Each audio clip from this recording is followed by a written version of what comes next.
after a night of filling your rectum with vodka from a turkey baster, the cops find you changing a flat in the cereal aisle of a Piggly Wiggly and ask how much you've had to drink, and you say, nothing. Are you lying? Well, no. Now, if they had been asking, have you been injecting? You'd have to say yes, but they said, have you been drinking? Well, no, absolutely. Yeah, Lord Stanhope, absolutely not. In fact, you all can try to answer these questions. Stand by. The program will begin soon. A WNBA game got stopped in the middle of the game because one of the players lost their wig while they're playing, and they had to run off. And then some fan made fun of the player, and they had to run. And they kicked the fan out for making fun of a player losing the weave. Not the weave, it was a wig. Losing their wig. They had to have a timeout for the wig emergency. Which I'm like, why the F are you wearing a wig while you're playing basketball? But then yesterday, I believe it was yesterday, a game had to be stopped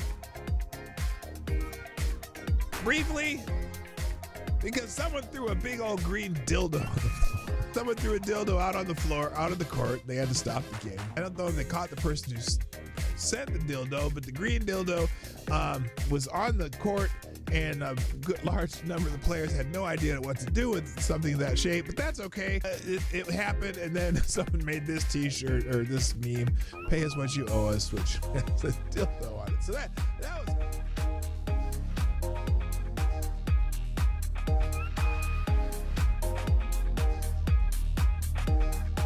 Hey, you know what the really good interrupt violence through community-based bystander training? Yeah, if the bystanders beat the fuck out of someone who's attacking somebody else, that would be great bystander training. They could send them to the MMA gym, put them in an arm bar, smack them in the face a few times. Stop doing that bullshit. That would be the best community-based bystander training, but I don't think that's what he means.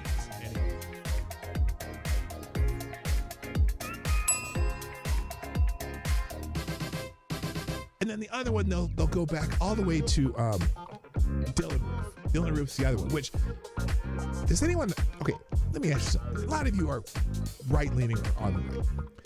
Is there anybody in this, that anyone you know of? Is there anyone that you know of on the right who supports or supported Dylan Roof? Because I know everyone I can think of who's like, Dylan Roof, fuck that guy. He went out and murdered people in a church. Fuck that guy. But the left is like, oh, he was a right-wing extremist. Nah, he's a fucking asshole. Fuck that guy. Yeah, fuck Dylan Roof. Nobody gives a shit about Dylan Roof. Nobody claims him. Nobody wants him. He's an asshole. Okay? He's a little punk bitch asshole who killed a bunch of people in a church. Stand by. The program will begin soon.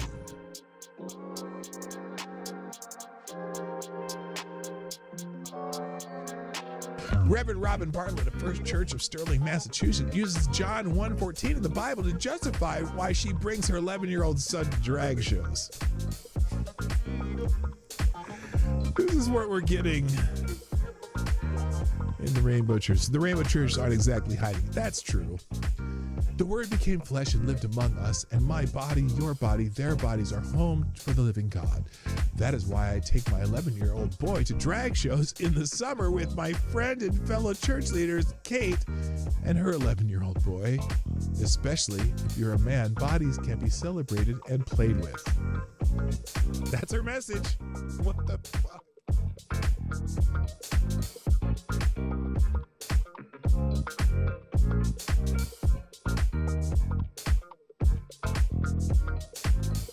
California wants to let someone that is not related to your child remove her from school, him or her, enroll her in any other school in the state, authorize any medical treatment, including mental health services and drugs, without the parent's notice and knowledge or consent. Can you see what that might be a problem? This is not fear-mongering. I'm not being hyperbolic. She warned these are unintended consequences, and it is terrifying. They are unconscionable, unavoidable. So that's one really bad California law that they're going to go. I can't believe. I just dumbfounded that they're doing.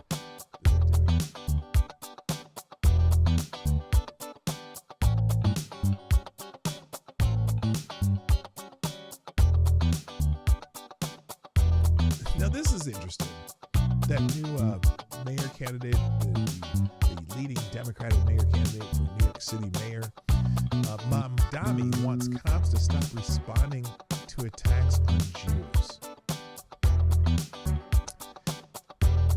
And by the way, Jews in the New York City are victims of the majority of hate crimes. Not a plurality, but the majority of hate crimes against people in New York are against Jewish people.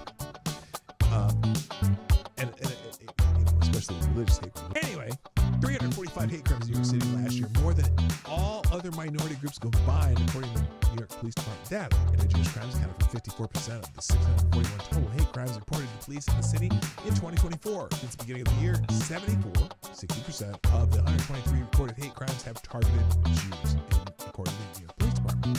Well, Zohran Mamdani, the radical Islamist and leftist terror supporter, has proposed that the New York Police Department not respond to hate crimes, instead that they be handled by social workers. Either this shifts resources away from responding to attacks on Jews and moves away from having law enforcement deal with those attacks, and instead has his political leftist allies deal with them by burying them.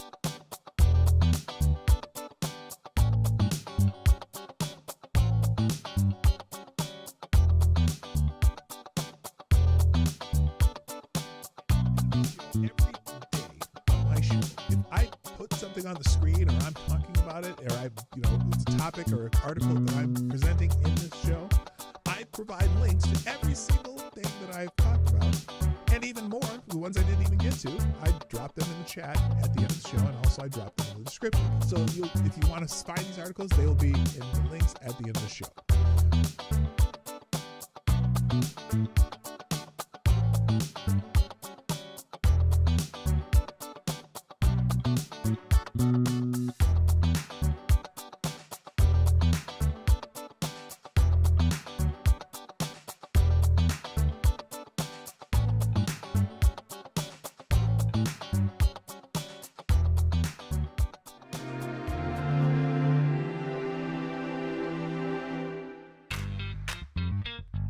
Ladies and gentlemen, coming to you live from the Lucky Dog studio in a hidden location somewhere in the upper Midwest of the United States of America, it's a brother making his own way but with all the wrong opinions. Welcome to the Morning Night Live with your host, the one and only PDawgKnight.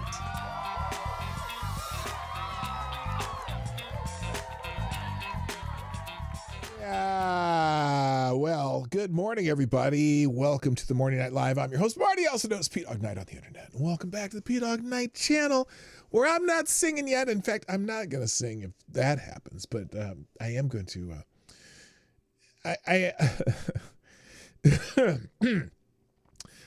So many of the things that are happening right now, the reason our government's closed is because of actions made by this lady right here, right there. You remember, you have to pass it so we can see what's in it. Remember her? That's what they're fighting over right now. They're fighting over passing something before they really knew what was in it. And now it's biting them in the ass, and they're trying to point fingers at the people who didn't vote for it. Yeah, that's just beautiful. Happy Thursday on the Morning Night Live. It is the 6th of November, 2025. I had to think about that for a second. I don't know why. I've been saying it all year, and we're in the 11th month, which is crazy. the 11th month. It's it comes this time every year, and I'm still not going. I'm going, wow. I started thinking about Thanksgiving, which my wife started thinking about 3 weeks ago. So anyway, hi, how's everyone doing? I hope you're having a lovely morning. And if you, well, except for Mike, because it's afternoon where he lives. But I'm glad you're here. I'm glad I'm here, and I'm glad we're doing the show, even though it's a little late, like it is every day because of my job. So. Hi, first in the chat today, Mr. Cybob Nation gets the bell.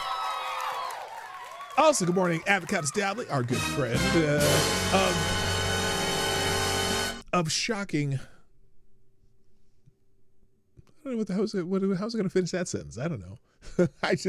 You get the dun dun dun, and I don't know why. You just do, because that's you, man. You earned a special sound. Also, good morning, Kara Soldier. What's up? Mike Savage, Blarg. Midnight's in the house, a.k.a. Skella08.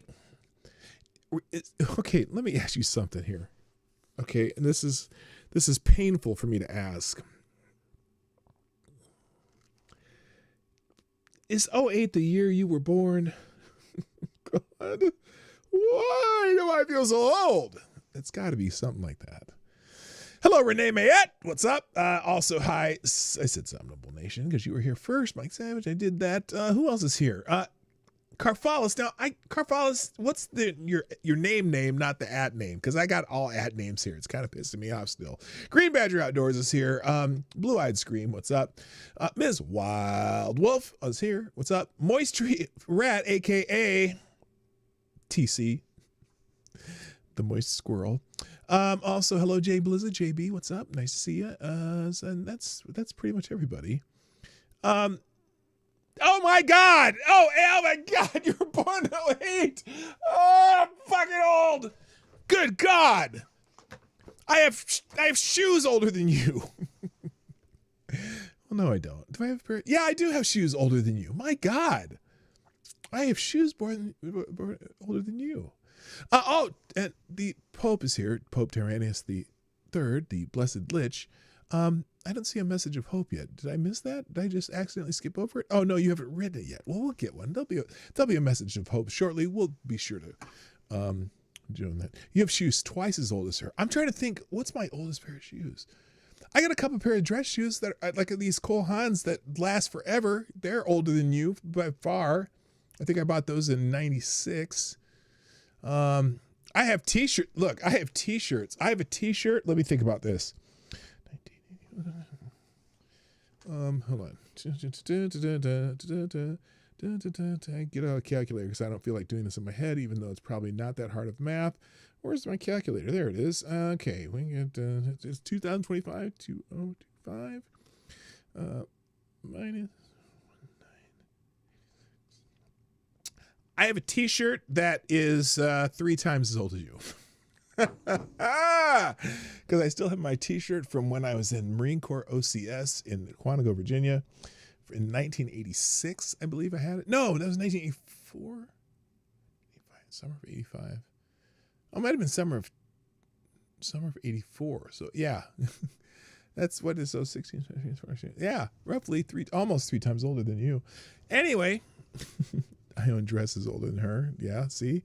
Oh, Mischievous Moist Josh. That's the other Wild Wolf family member who keeps changing the name on me and won't take that moist. Well, you can't take out the moist out of your at name. I understand that.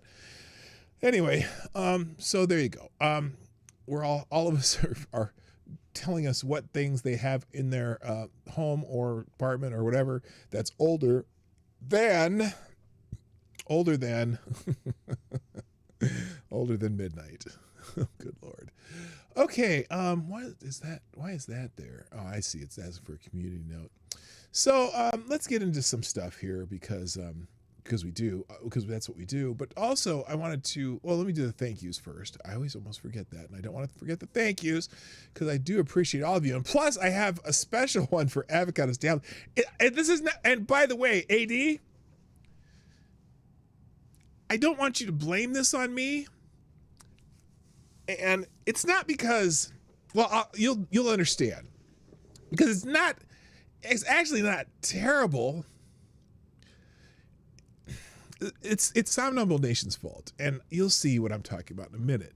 Anyway, thanks to the people who've shared the stream, foreshadowing.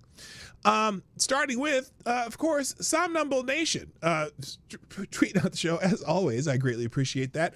And then also decided to drop some eye candy in the thing here that I'm gonna post as I scroll through here. And this is specifically for Avocatus Diabli, and I'm not sure how you're gonna take this. Because if I go like slowly, okay, we're kind of getting there, right? And then you realize who it is. Oh my God! It's Kathy Griffin. But if you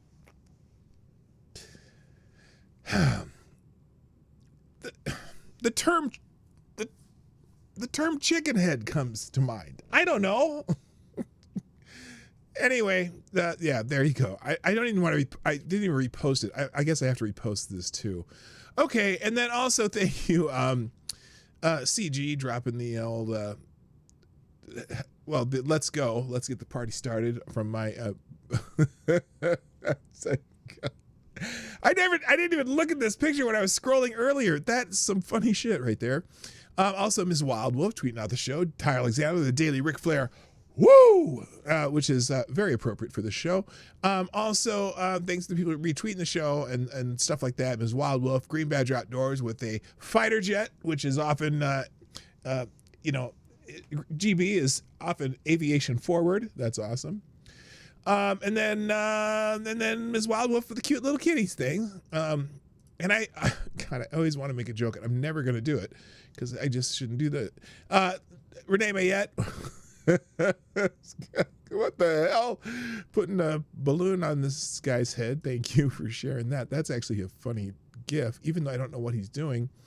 And then the people who retweeted the show, Green Badger Outdoors, Ms. Wild Wolf, Tyler Alexander, CG, and Somnambule Nation. Oh, and then TC also tweeting out the show. As always, appreciate that. And Mansquatch also retweeting the show. So great. Appreciate all of you doing that. I'm glad you're all here, and I hope you have a lovely day. By the way, yes, there is. Oh, you did write it, but it's not. I didn't see it. Hang on a second. Did you write it and maybe not hit go? Like, oh, there it is. Okay, thank you. Here we go. Pope Tyrannius III, the blessed Lich with the daily message of hope, not from the Father, not from the Son, but from the Holy Ghost. And Pope Tyre says, blessings of the divine gardener of life and death. Pain has two purposes. It tells us something is wrong and that something is changing. Change is painful, but necessary. In time, pain will fade. Okay, that's a very nice message. But sometimes it fades because you're dead. But it's a good message. It's a great message there, Tyre. Thank you very much. Okay. Hidden Talents here again. What's up? Nice to have you back. And does anyone else show up? Attack Alpaca's here, and Lord Stanhope is here. So there you go. The gang is rolling in. I appreciate it. Blue-Eyed Scream, too. I don't know if I already said that. I may or may not, but I'm saying it again if I didn't. Oh, I got to reset the Streamlabs Superstar spot today. I've been kind of lazy about that lately. So if anyone, the first donor will be the new Streamlabs Superstar spots today, because for some reason it doesn't reset on the screen up there. Don't know why, but it does as soon as someone is the first person who donates. Then you'll be the leader. You'll be number one on the leaderboard. So there you go. Okay, let's start talking about things that don't require me to babble on incessantly. Which, first of all, let's start with the biggest nude of the day. Biggest nude. Oh God. That's not even a Freudian slip. That's a Freudian nightmare. The biggest news, at least as far as I'm concerned, of the day. And the reason I said I'm not going to sing the Ding Dong song today, Nancy Pelosi's trending today, and I would put that old, what's that Denzel Washington gif where he's going, oh my gosh, hope that finding out she didn't die. She did not die, and I do not wish that upon her. I know that Nancy Pelosi served her country the best she could and served herself. But anyway, she has decided to retire. She's no longer going to be in the House of Representatives. She's not going to run for re-election. I think part of it might be is she's realizing that she's losing it too. And I don't think she wants to go out like Joe Biden. And so there you go. So she's going to retire. She has said, thank you, San Francisco. Is this her message? Is this? Oh crap. Is there a bunch of music in her message? She's got, she's got a big old long video she posted here. I'm not going to play it. Let me see if there's a shorter version of saying she's going to retire. But a lot of people are saying good things about her. For example, Representative Don Beyer says Nancy Pelosi is a major figure in American history. She's more than a barrier breaker. She's one of the most brilliant and accomplished leaders who repeatedly overcame steep odds to deliver results that change people's lives for the better. Now, I'm going to address that because one of her most famous lines that I can remember, that of the most significant line, is when they were going to pass the Affordable Care Act, and they brought it to the House in a very quick manner and didn't give anyone time to really read it. And her famous line was, "You have to pass it to see what's in it." And now that seems to be biting us in the ass, isn't it? The premiums for the Affordable Care Act, aka Obamacare, are ridiculous. And I went on a rant about this yesterday because I still haven't figured out why is it that companies can get group health plans with far lower premiums, lower deductibles, that are very good plans. Like, I guarantee you that the my employer my union, whatever, who they split the cost with, I guarantee you they're not paying as much for the plan that I have as people are paying for the so-called Affordable Care Act. And because the Affordable Care Act should be the largest group plan available in the planet.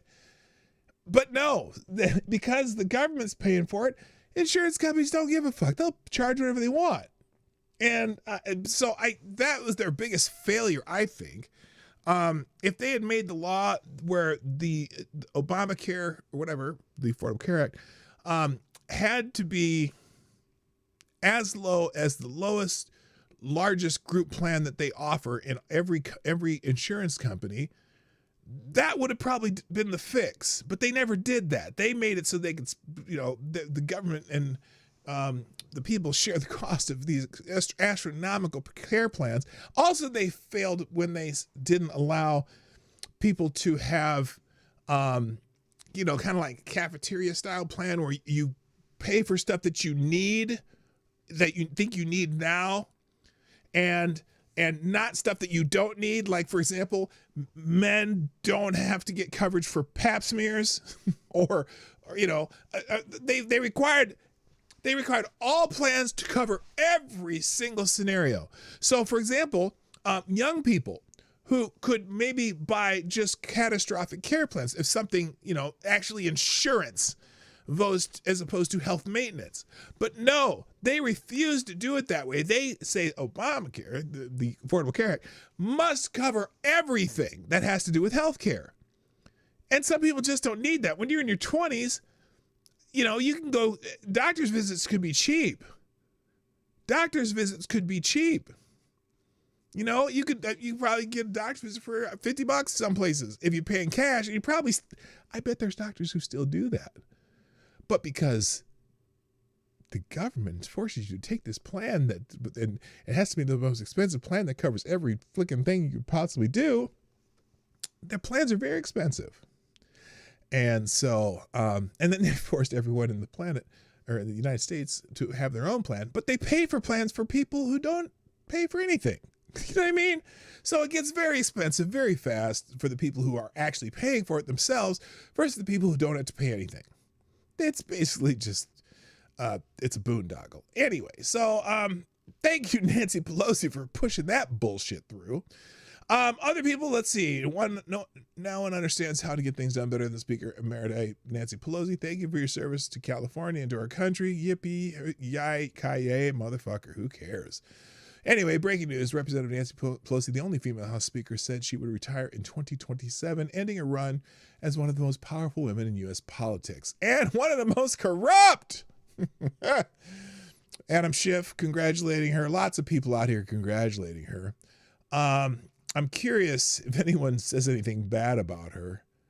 I'll have to say about Nancy Pelosi, but definite anger issues when questioned about Melania. What? I don't even know what that means. Anyway, so she has a 6-minute goodbye video. But this guy put this is funny because this is where I got the thumbnail from. 6-minute goodbye video today, but Nancy Pelosi's career will always be defined by her out-of-touch ice cream show and tell of her $24,000 luxury fridge during the depths of COVID. Yeah, she was so happy that she was plenty stocked up on ice cream during COVID. Here's Nancy Pelosi. Country. This is chocolate, and then we have some other chocolate here. We just got to restock the ice cream. Yes, we got to restock. You don't want to eat up everything all at one time. I can't do it much longer. I'm trying so hard. And these are the people juxtaposed to Having Nancy to admit Pelosi. that, yeah, we're starving. It's during COVID. I like it Well, better you weren't than starving, but anything whatever. else. Taping this segment, there are 22 million people out of work. This specific program is about stopping job losses today. This is hurting people bad. Other people in our family go for some other flavors, but Right now, it's survival mode. She has a special drawer just for the fucking ice cream. My God, woman. It's crazy. You don't know where that next something else going to come from. I don't know what I would have done if ice cream were not invented. I just wonder. Country. So anyway, so they're bitching about, Donald Trump having his little Gatsby party down in Mar-a-Lago that was planned months and months ago that, I don't know if was it Gatsby themed? I don't know. While the Democrats have shut down the government and, it's just crazy. All right. So anyway, also trending because of that, Madam Speaker, lots of people are writing to her, whatever. I'm trying to, by the way, I will make a separate link to her 6-minute goodbye video. Kind of a, don't let the door hit you in the ass as far as I'm concerned. Cause she and her family have just enriched themselves. By the way, she's the daughter of like this Baltimore mob figure, right? And between her and her husband's family, basically have been running California for 70 years, like because they're kind of related to the Browns. They all have a connection to the Browns, the Pelosi's, the Newsoms, and then Nancy came from Baltimore, but she got into California part. They're all like basically funded each other to get into these positions, and the very few times where the path was broken, like when Reagan was governor of California, but before and after was all related to either the Pelosi's, the Newsoms. There's another, what's the other family? There's a third family that they've run California. The Browns. It's talk about an incestuous state. It's crazy.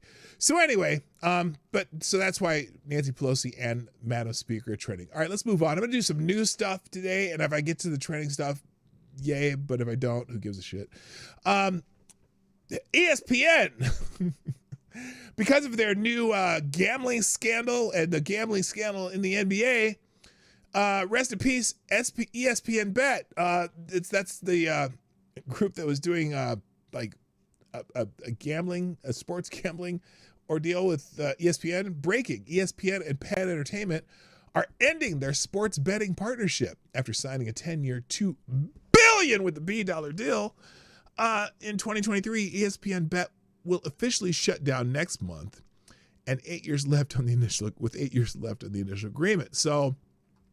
Here's I don't know what this clip is. Let's see what this is. Rest in peace, ESPN Bet. Here we go. Around sports gambling. always something that was completely verboten. It was something that was sort of in the shadows. It used to be something that leagues stayed far away from. It was something that networks like ESPN would stay far away from. Those days are obviously long behind us. You hear a lot about legal sports gambling on this show. The Bussin' Boys, obviously sports gambling is a huge part of what you do, so we put those all out there as a preamble because it might be in the back of people's minds, and we acknowledge that this is a different time and place.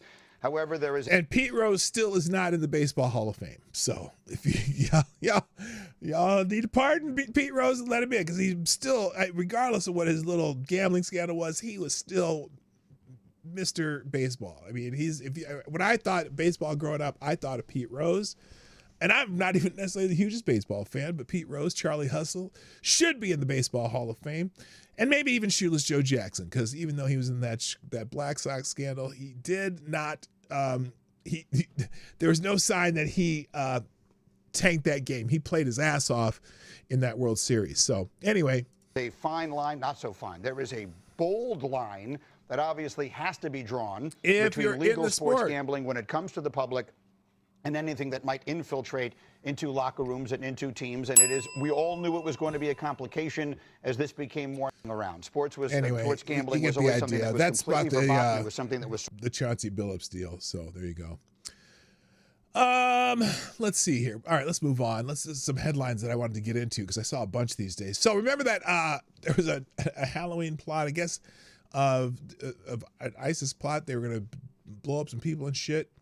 Well, 2 more suspects have been arrested in the connection with the foiled Halloween terror plot, according to law enforcement sources.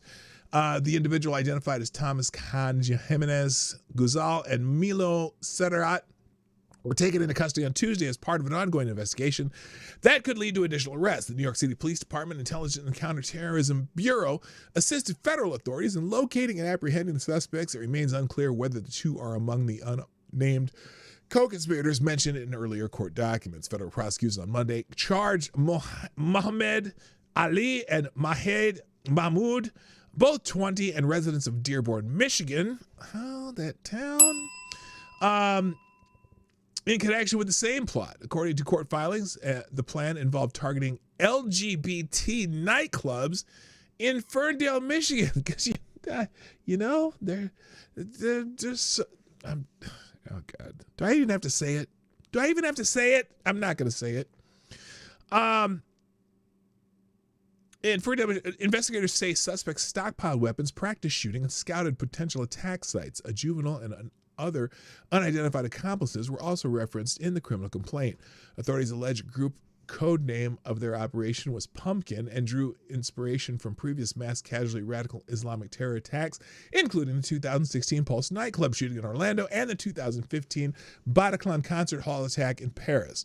During raids last Friday, Federal Bureau of Investigation and agents recovered numerous firearms, technical equipment, and more than 1,600 rounds of ammunition from the homes of Ali and Mahmoud, as well as from a shared storage unit. Both men are being held without bail and are scheduled for detention hearings in Detroit. So, the moral of the story is the Trump administration potentially has just saved a bunch of gay people.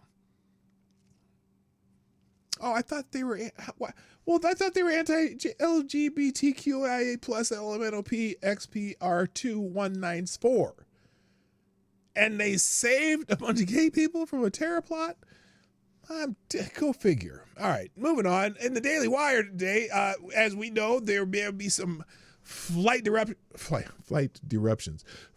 disruptions imminent because air traffic is going to be slashed by 10% this week due to the Schumer shutdown, a.k.a.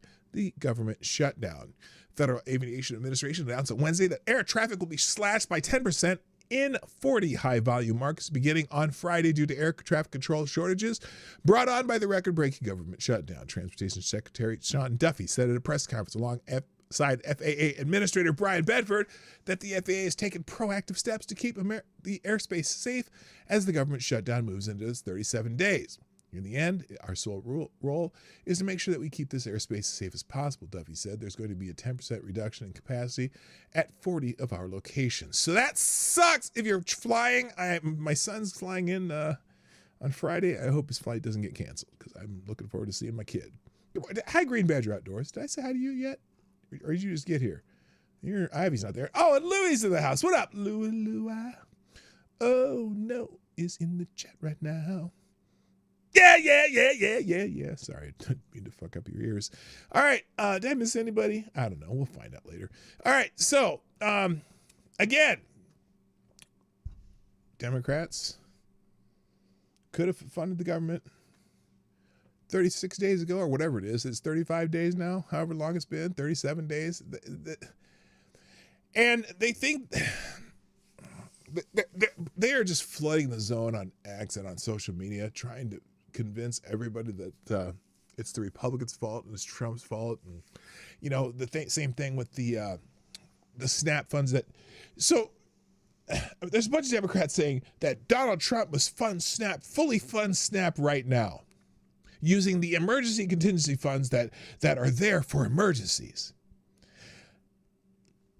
Okay, that emergency fund only covers 3/4 of 1 month of SNAP. So even if he did use the contingency fund to fund SNAP, it wouldn't cover even a full month of SNAP benefits. But they want him to. They're like, well, he must fund it because it's the law. No, the law is it's for emergencies, not for Democrat manufactured emergencies. But he went to a judge, and the judge said he could do it. So are they going to partially fund or something? They still haven't figured out how they're going to do it. And now Trump says he may not do it. I don't know. Hello, select boy. Yeah, boy. So and now slow flights. This is the Democrats who've done this, and I don't know why, because there's some polling that says that the American public is blaming Republicans and Trump for this. That's weird. It will be funded by taxing farts. Yeah, that's pretty much how they're doing it, man. So anyway, FTG to the Democrats were shutting down the government, and look, FTG. Nancy, I don't give a shit. I mean, as far as her service to the public is concerned, fuck that lady. But I don't want to see any harm come to her. I hope she has a lovely, long, happy retirement with she and her husband. They can ride off into the sunset, maybe travel to Europe or go travel the globe, get on a cruise ship or something. Be gone, woman. I don't care. I hope you live a happy life, but get the fuck out of here when it comes to Congress. So there you go. I should have said that earlier. Moving on, Breitbart study: 155 million vehicle owners face a $34 billion in added cost without the right to repair law. Now, I don't know much about this. Okay, so I'm just going to read this article. I don't know. I know that they're talking about this because apparently there's some weird restrictions or something. Here you go. MEMA, which is what my granddaughter calls their grandmother. MEMA Aftermarket Suppliers, I guess that's an organization. I'm sure they'll tell you what that acronym stands for.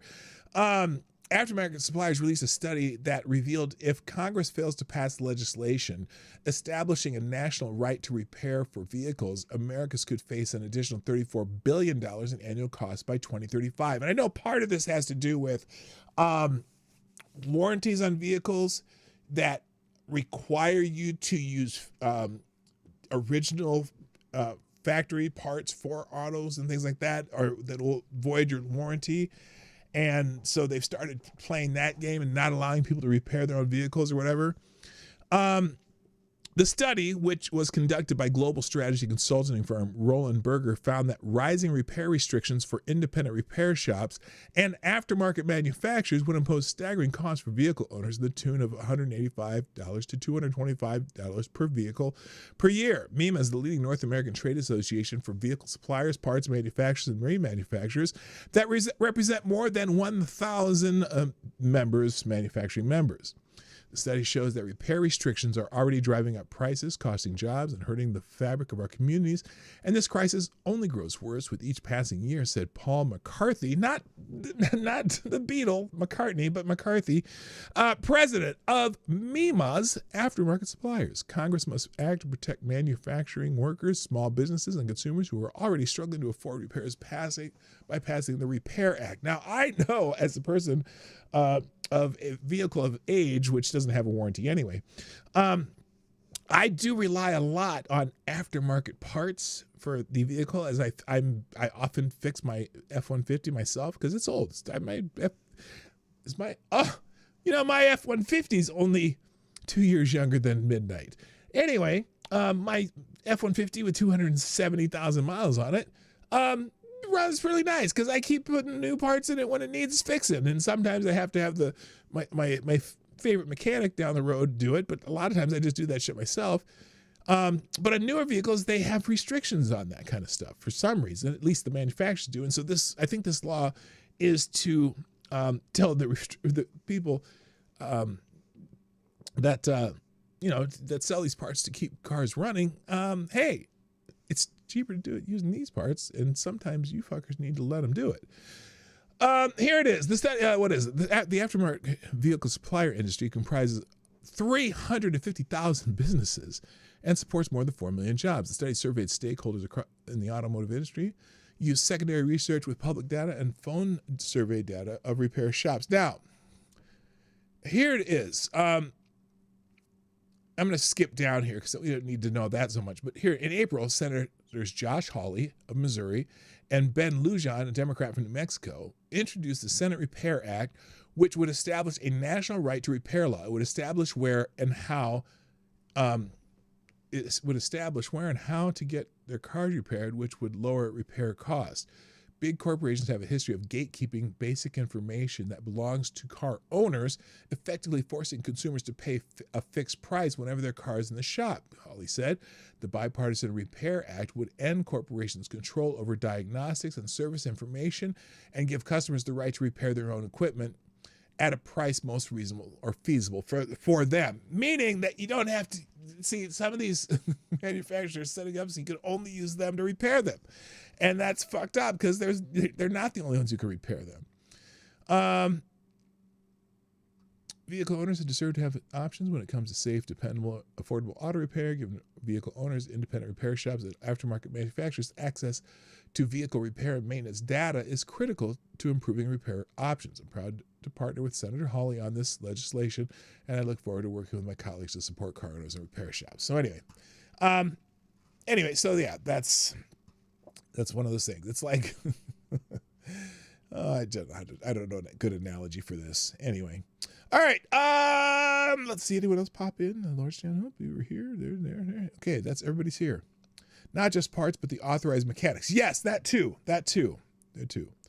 Oh my gosh, are we doing Nancy Pelosi's old jokes that you usually use for me? I love it. Nancy Pelosi predates the Big Bang. Oh, maybe Nancy Pelosi of 157 years ago. And okay. I don't know what else is on here. All right, Nancy Pelosi's are old jokes. About to say I'd listen to Ringo before Paul. What? I don't know. I'm surprised the tree squirrel dude hasn't offered to bang Nancy Pelosi yet. You're slipping, squirrel. How about you? All right, here we go. On legal insurrection, a man in Oklahoma on the most wanted list, caught living at as a college student in New York. Oh my goodness. A man who fled from Oklahoma after faking his own death in 2012 has been caught living as a college student enrolled at the State University of New York at Canton. Anthony Lennon was on Oklahoma's top 10 most wanted list. This story is just crazy. So here's the story. Fox News reported.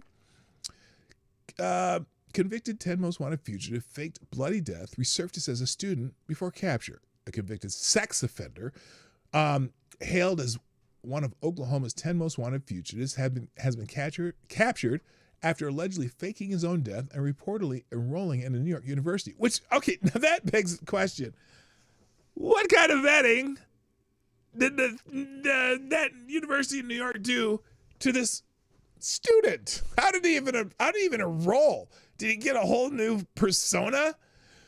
Anthony Lennon was taken into custody last week in Canton, New York, after nearly 13 years on the run, according to the U.S. Marshals Service. In 2008, Lennon was convicted on charges of child pornography and handed a 20-year suspended sentence. Why did he have a suspended sentence? Put his ass in jail.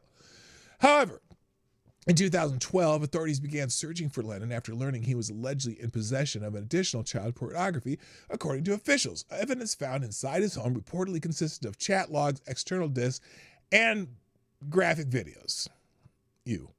As authorities closed in on the Super 8 motel in Moore, Oklahoma to arrest Lennon on additional charges, they realized he had staged an elaborate and bloody abduction and robbery scene, leaving behind falsified evidence to make it appear that he had been abducted. While on the run, Lennon allegedly adopted an alias of Justin Phillips and was enrolled in college at the State University of New York in Canton at the time of his arrest. NNY 360 reported, whatever that is. According to the U.S. Marshals Services, Lennon had previously earned a master's degree in computer science and was working to obtain a doctorate at the time of his disappearance. Under his fake name? What? How did that happen? NBC also reports some leads have appeared over the years, including activity from Lennon's Amazon account in 2020 in the state of North Carolina. He put a phone charger in the cart, the complaint said. 2 years later, someone said they believe they saw Lennon at a convention in the Dallas area. According to the complaint, Lennon obtained a state ID, birth certificate, and enrolled in the university all under a false name. Gee, I wonder if any illegal aliens are able to do that. I just can't imagine this happening. What? And then, let's see, he allegedly made multiple attempts to obtain a passport under an alias. Lennon has allegedly been living under the name Justin Phillips in the state of New York, and the U.S. Marshals Service has said he was arrested and interviewed under the false name, but fingerprints revealed he was really Lennon, according to the agency. So, this is amazing that he got away with this. 13 friggin' years. Holy shit. That's crazy. I think he'll be in prison for a while now. I think he won't get a suspended sentence this time. Fascinating. All right, moving on. In Washington Free Beacon, in the wake of the victorious victory of Mamdani, vandals paint red swastikas on a Brooklyn Jewish school hours after the election. Red swastikas were graffitied on the Jewish Day School in Brooklyn just hours after Zohran Mamdani was elected New York City's next mayor. Mamdani, a socialist who has long faced scrutiny over his anti-Semitic rhetoric, has not commented on the vandalism. Well, he probably just sent over a couple of social workers to investigate, if at all. Parents dropping off their children at Magen David Yeshiva were met with at least 4 swastikas painting on the building's walls Wednesday morning. Yeshiva World News reported the school covered the graffiti with an Israeli flag and paper as a temporary fix. No arrests have been made, and the hate crime investigation is ongoing. A New York City Police Department spokesman told the Washington Free Beacon, Magen David Yeshiva is home to over 1,200 students and one of the largest Sephardic Jewish schools in the city, according to Yeshiva World News. And then Representative Elisa Stefanik had... she tied the vandalism to Mamdani. That's not fair. That's not fair. I'm going to call her out on this. Even if... just because he's running for mayor, whatever, doesn't mean they can tie it to him. Yes, it may have emboldened people who support him, but not necessarily him. You got to be careful doing that shit. I'm just saying. But she did say this is reprehensible and unacceptable and should serve as a wake-up call that Mamdani is ushering in the pro-terrorist anti-Semitic takeover of New York City, aided and abetted by the worst governor in America, Kathy Hochul. Well... okay, that's, all politicians play this game. They got to be careful, though, when they do that. All right, next up on legal insurrection, security concerns mount over drones that fly above U.S. nuclear weapons storage site in Belgium. Wow. Over the weekend, unidentified drones were detected hovering above Belgium's Klein-Brogel Air Force Base, which is the location of a U.S. nuclear weapons storage facility, prompting investigation into a possible espionage operation. You think? Whose drones were they? Do we know? And why do we? Well, first of all, I'm confused. Is it like we know that? Like, is it public information that these are nuclear weapons storage facilities in Belgium? Like, does like this? Is this just something they? Because they just casually post this in the different articles. Belgian Defense Minister Theo Franken, I wonder if there's any relation to Al, said Sunday that a jammer was unsuccessfully used during the overnight drone sightings over Belgium's Klein-Brogel Air Base, which is used by NATO forces. Last night received 3 reports of drones above Klein-Brogel, of a larger type and flying at higher altitude. Franken wrote on X, it was a simple overflight, but a clear command targeting Klein-Brogel. A drone jammer was used, but without success. A helicopter and police vehicles pursued the drone, but lost it after several kilometers. Franken said that on Saturday, he would meet police next week to assess the threat and take necessary steps to find and arrest the drone pilots. Spokesperson for Franken's office told Reuters news agency police were investigating the incident. Government ministers will discuss the sightings this week. Well, they can discuss them all they want. Let's find out who the motherfuckers are. Damn it. All right.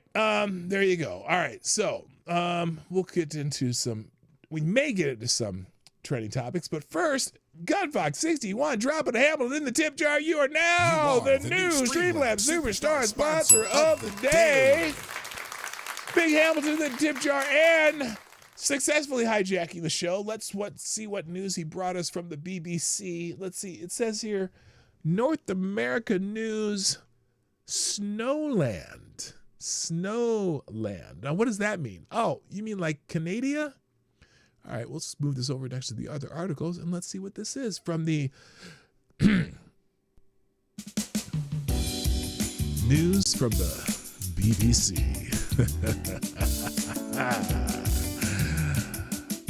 That's just wrong. Stop it, Marty. Turn that shit off. Okay, there we go. I'm going to stop talking in that voice.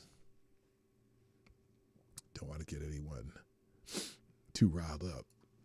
Okay, appeal to stop a controversial ostrich cull dismissed by Canada's top court. Oh my gosh. Now they're doing euthanizing ostriches? This is messed up. Here's the article from the BBC. Canada's top court has refused to hear an appeal to stop the controversial cull of hundreds of ostriches at a farm in British Columbia, leaving the farmers few legal options to prevent it. Why are they culling ostriches on ostrich farms owned by ostrich farmers on their ostrich farmer properties? The cull was ordered by the Canadian Food Inspection Agency late last year after 2 birds tested positive with the avian flu following an outbreak that killed dozens of the animals. So that's why. That's still, they get a little overzealous of this shit. Can't they test ostriches to see if they have the flu or not? Anyway, Universal Ostrich Farms has fought the order since, and the case has attracted international attention, including some from senior White House officials who have criticized it as an example of government overreach. I wonder what the Australians think of this. Aren't ostriches native to Australia? You're killing Australia's national birds? Are they? Is the ostrich the national bird of Australia? I don't even know. Siri, what is the national bird of Australia? Oh, no, it's the emu. Well, then fuck them ostriches. Who cares?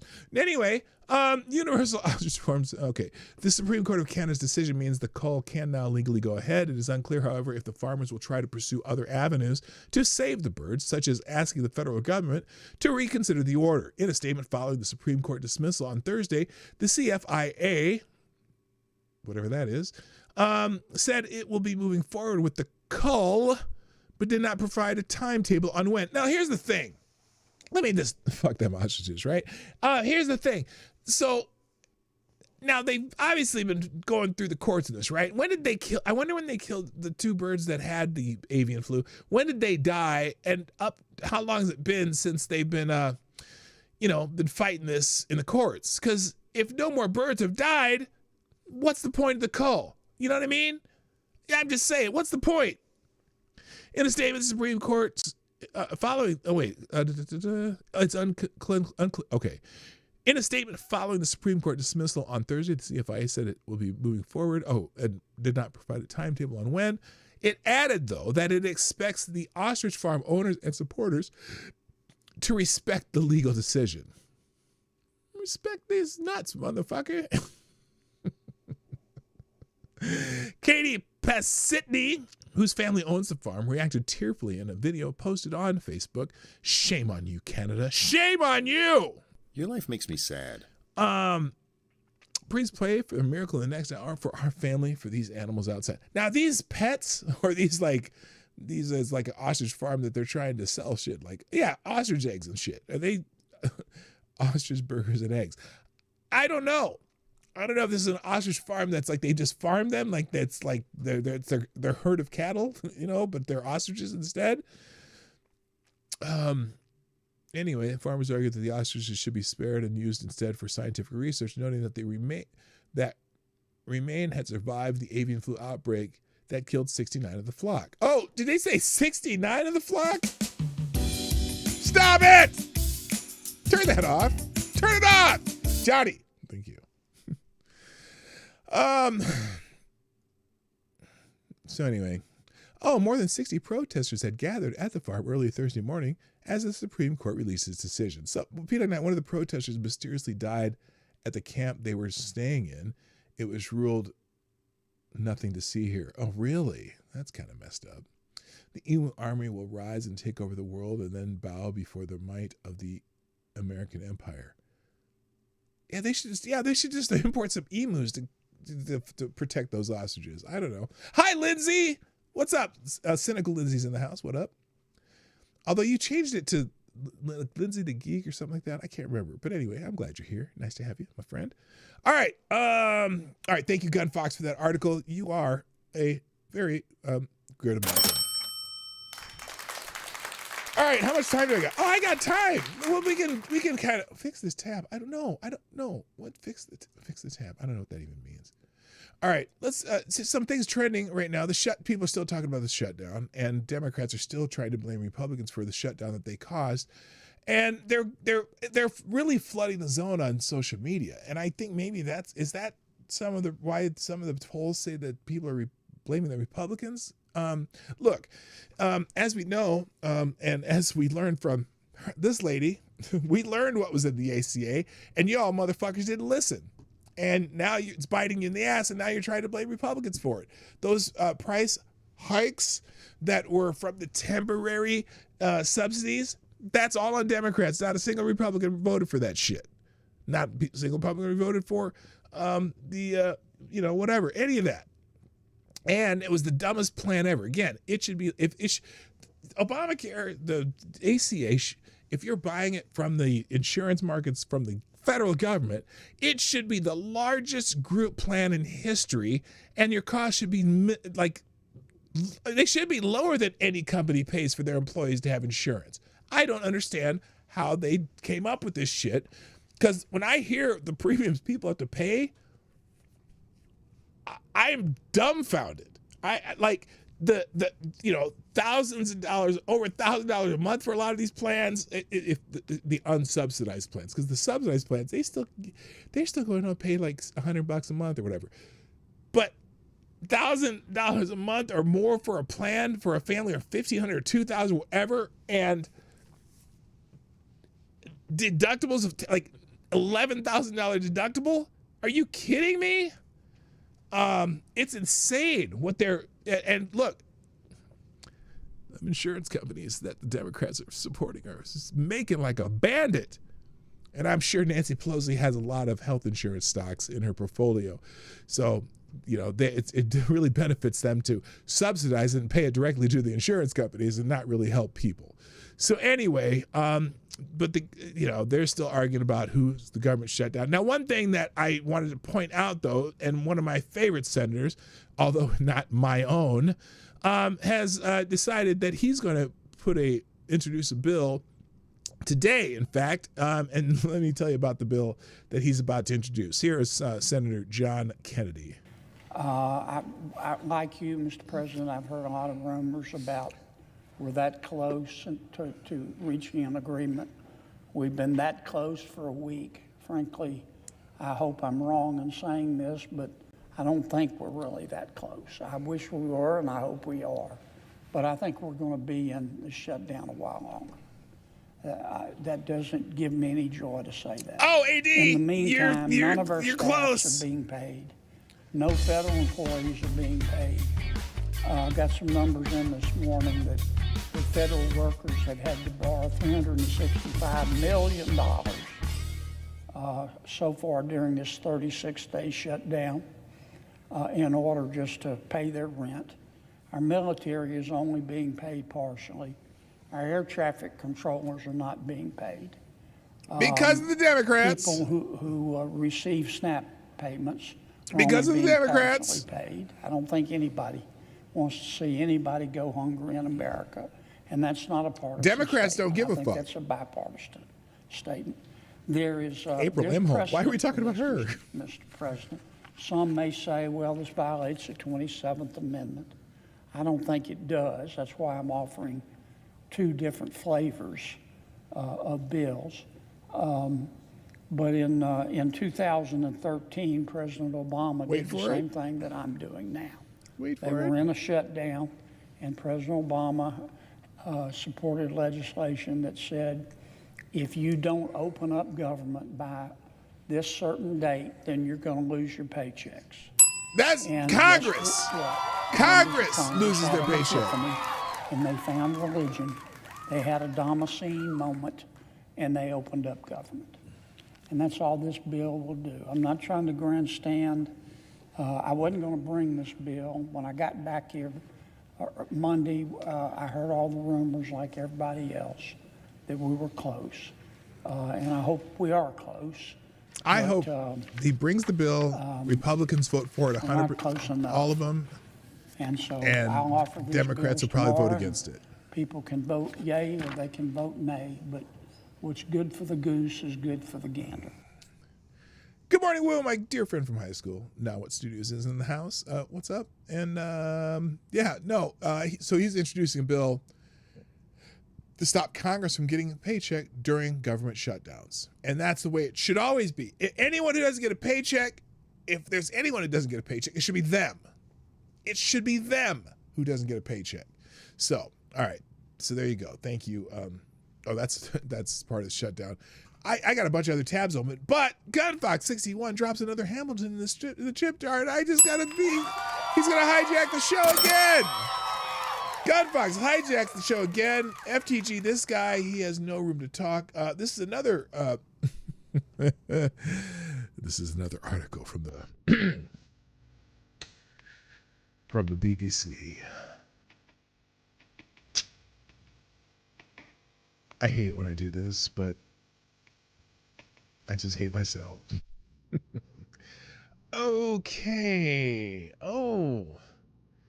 U.S. boat strikes are a crime against humanity, says former ICC prosecutor, International Criminal Court. A former chief prosecutor at the International Criminal Court has told the BBC that U.S. airstrikes on alleged drug smuggling boats would be treated under international law as crimes against humanity. The comments by Luis Moreno Ocampo come as the Trump administration faces mounting questions over the legality of the attacks in the Caribbean Sea and Eastern Pacific, which have killed at least 66 people in the last 2 months. Now, I am not a fan of the International Criminal Court. And fuck them. They don't have any right to prosecute us. What are they going to do? Invade us? But the other part of it, though, is I do have some questions about this. How if they actually are hitting the right people or not? But this guy can go fuck himself. But anyway, the administration says It is in a formal armed conflict with South American traffickers who are bringing drugs into the U.S., but Marino Ocampo said the military campaign fell into a category of a planned systematic attack against civilians during peacetime. Yes. This, he said, meant that the campaign fell into the category of crimes against humanity. These are criminals, not soldiers. Criminals are civilians, said Marino Ocampo of the U.S. allegations against the boat crews. They are criminals, and we should do better at investigating them, prosecuting them, and controlling them, but not killing people. Look, I know this is not going to be a popular opinion here, but he's not wrong. I don't understand, if we had a formal declaration of war, I could see it. Marty, the drug runners are pirates and are legal targets. Are they? If that's true, great. I just want to see that. I want to see that distinction made, and if that's true, fan-fucking-tastic,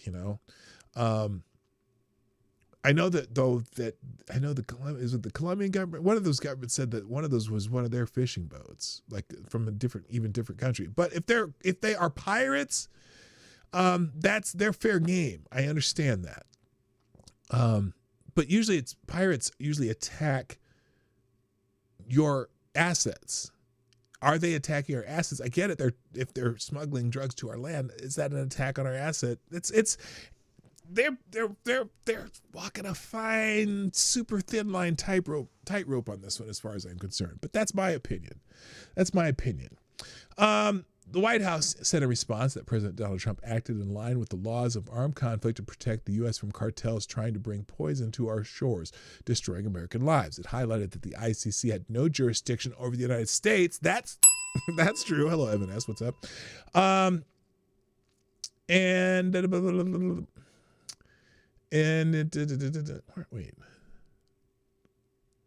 no jurisdiction over the United States and argued that it was a biased, unserious entity. They're not wrong. It's ridiculous that they are now lecturing President Trump and running cover for evil narco-terrorists trying to murder Americans, said the White House Deputy Press Secretary Anna Kelly. Marino Ocampo, a lawyer from Argentina who helped lead the 1985 prosecution of that country's former military junta, described the strikes as a very dangerous expansion of the president's remit to use lethal force. In the past, he said, alleged drug boats would be stopped and suspect incarcerated. The U.S. is alleging it can kill whoever they want, and that's a huge change because in the past, the U.S., and particularly after 1945, was a guarantor of global peace to protect Western values, basically. He said, that's a very bad trend for the world, added Mr. Marino Ocampo, who served as the first chief prosecutor at the ICC from 2003 to 2012, opening investigations into 7 different countries. The U.S. is not a signatory to the Rome Statute, which established the ICC, and has recently sanctioned several of its judges in retaliation for the court's investigations related to the U.S. and Israel. Marino Ocampo said, for me, it's very clear a crime against humanity is a systematic attack against civilian population, and there again, this is a fine line because say it's against a civilian population versus potential pirates in international waters or whatever. It's that's an interesting way to put it too. I'd love to hear more information on this. I don't know enough about it. I haven't read enough about it to know exactly what they're doing. And I am look, it's okay to have skeptics' ears like mine right now, because we don't want to be that country doing that shit illegally. But if they are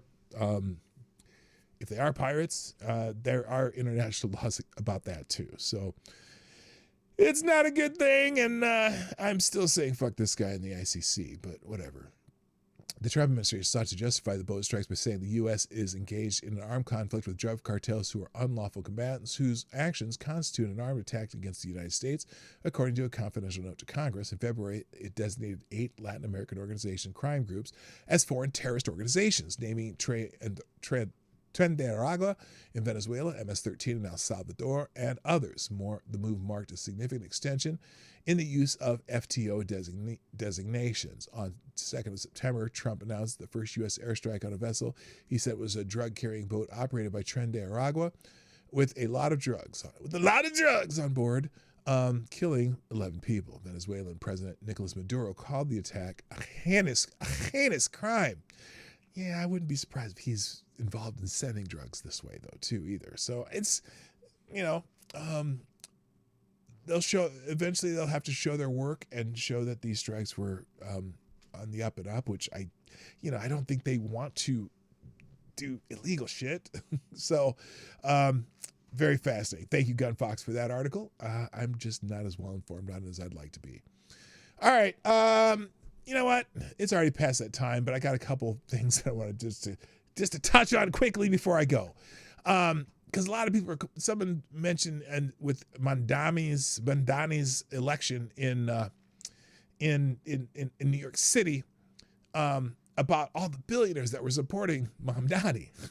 At least 26 billionaires could waste at least 27 million trying to defeat Zoran Mamdani. 27 million? That's just child's play. Claiming that the same billionaires can afford to pay an extra 2% on their income. On their income? Some of these people don't pay themselves. You want to say it's on their net worth. So many people get that mixed up. Like they're bitching. Like Billie Eilish. You know who Billie Eilish is? She's a singer chick, whatever. She has a great voice. Her music is really nice. I don't listen to it because I'm old.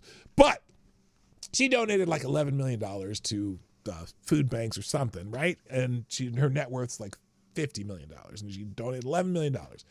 And someone on X or something was complaining because, well, she donated one 20% of her net worth to feeding people, blah, blah, blah. And Elon Musk and Mark Zuckerberg, they're multi-billionaires, and they don't do that much.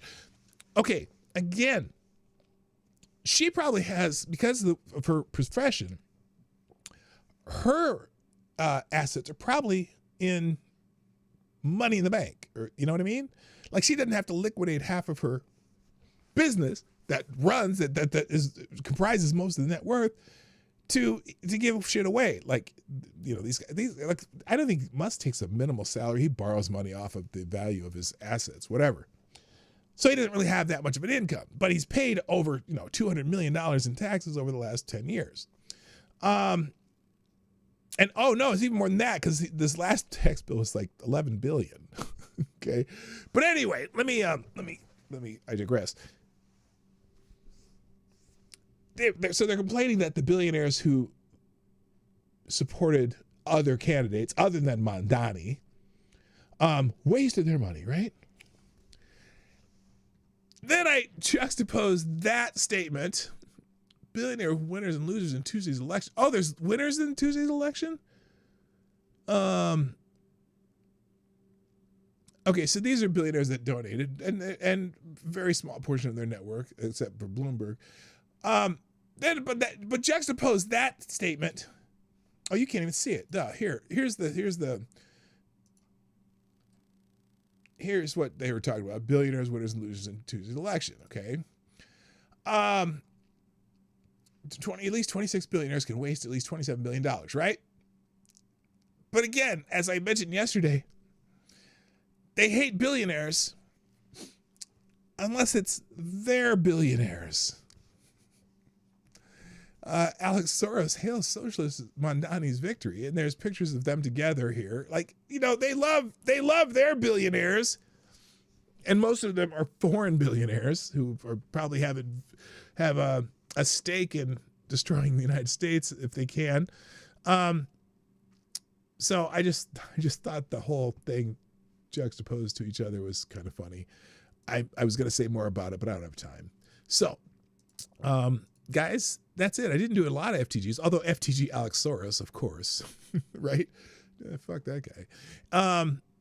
But here comes today's link as soon as I get this thing to work, and I'm going to get out of here. Thank you to our sponsor today, none other than Mr. Gunfox61. And thank you to everyone in the chat. And thanks to everyone who shared the stream. Thank you, all of you who come here on a regular basis or even a semi-regular basis. You don't know how greatly appreciated you are and how much fun it is to do this show for you guys. Because, I'm not doing this show for hundreds and hundreds of people. I'm doing it for about maybe 50 people tops on a semi-regular basis. But you know what? It's a lot of freaking fun, and you guys make it fun, and especially on Fridays, which is tomorrow, because tomorrow, of course, is Friday Q&A. So I look forward to seeing you then on Free For All Friday. I hope you have a wonderful weekend. Here are the links. Damn it, I typed too fast. Links. I typed too fast for my fingers. They don't work that fast.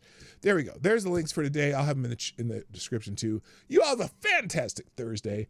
My name is PDawgKnight, and I am out of here. Bye-bye. Play the outro. Get funky now. Hey, this is PDawgKnight, and thank you for watching today on the PDawgKnight channel. If you have an observation or remark you'd like to make about this video or my channel, I absolutely welcome you to write it in the comment section down below. I really look forward to hearing from you.